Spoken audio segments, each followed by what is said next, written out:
Political front కేంద్ర కార్యాలయంలో chairman Balagoni Balaraju Goud అన్న ఆధ్వర్యంలో పెద్దలు సుగూరి దుర్గయ్య వైస్ చైర్మన్ గారు,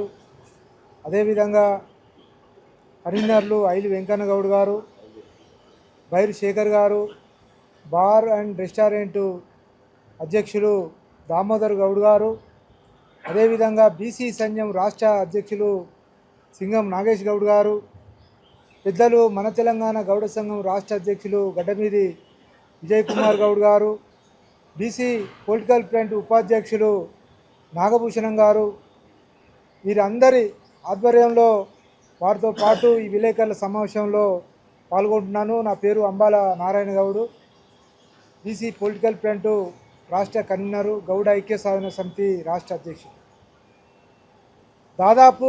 సర్దార్ సర్వాయి పాపన్న చరిత్ర వెలుగులోకి తీసుకురావడానికి గత 3 దశాబ్దాలుగా అనేక గౌడ సంఘాలు, బీసీ సంఘాలు, బహుజన సంఘాలు అనేక పోరాటాలు చేయడం ద్వారా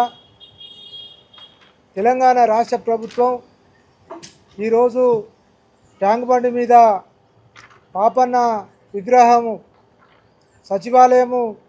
ఎదురుగా అమరదీపం పక్కన ఒకవైపు బుద్ధుడు, మరొక వైపు అంబేద్కరు, వీరి మధ్యలో మరి తెలంగాణ పాలనా భవనం ముందు ఆగస్టు 18 సాయంత్రం 4 గంటలకు మరి వేలాది మంది బహుజన సోదరులు, గౌడ బిడ్డల మధ్య ముఖ్యమంత్రి రేవంత్ రెడ్డి గారి ఆధ్వర్యంలో ఆవిష్కరణ జరుగుతున్న సందర్భంగా మరి బీసీ పొలిటికల్ ఫ్రంట్ ఆధ్వర్యంలో ఈరోజు పోస్టర్ రిలీజు చేయడం అనేది మేమంతా కూడా చాలా గర్వపడుతున్నాం. సర్దార్ సర్వాయి పాపన్న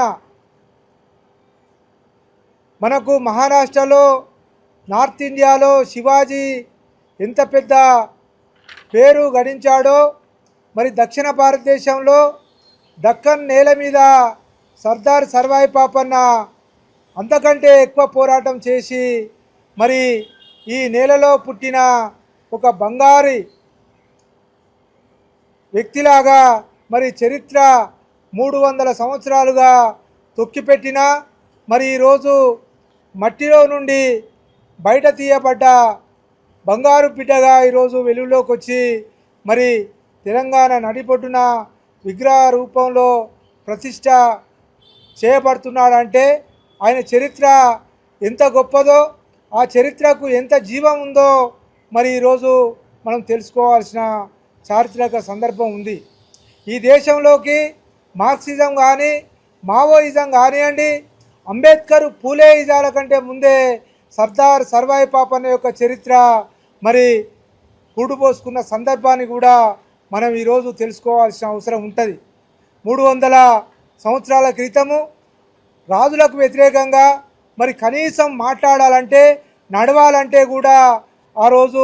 వీలుగాని పరిస్థితి. ఇలాంటి సాంకేతిక కానీ, విజ్ఞాన పరిజ్ఞానం కానీ ఆ రోజులలో లేవు.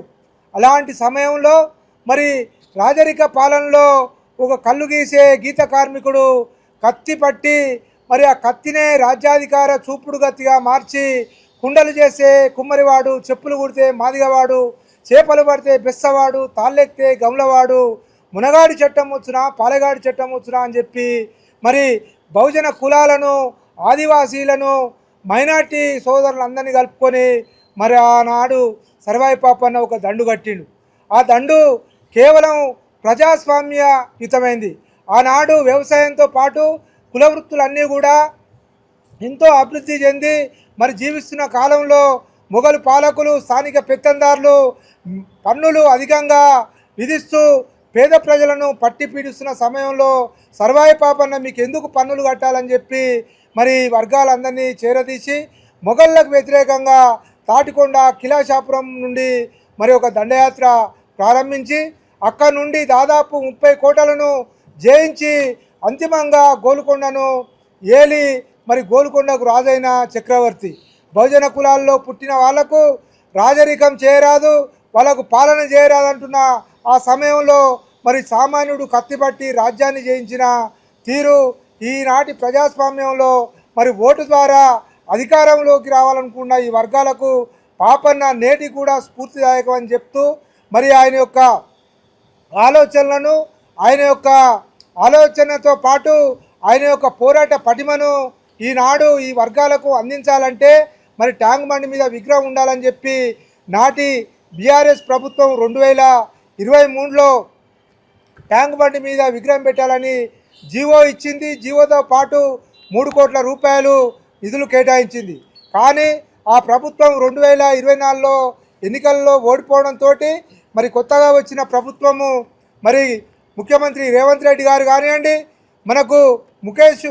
మన పొన్నం ప్రభాకర్ గౌడ్ గారు కానివ్వండి, వారితో పాటు బొమ్మ మహేష్ గౌడ్ గారు చొరవ తీసుకొని మరి పోయిన ఏప్రిల్ 2న పాపన్న విగ్రహానికి ఆయన వర్ధంతి రోజు భూమి పూజ చేసి మరి ఈ 6 నెలల కాలంలో విగ్రహం నిలగొల్పడం అనేది ఈ ప్రభుత్వాన్ని కూడా చాలా గొప్ప పనిగా వారిని మేము స్వాగతిస్తూ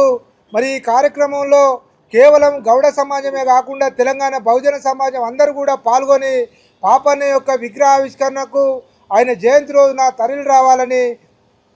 ఈ కార్యక్రమం సాయంత్రం 4 గంటలకు ఉంటుంది కాబట్టి ఈ కార్యక్రమాన్ని విజయవంతం చేయాలని చెప్పి కోరుతూ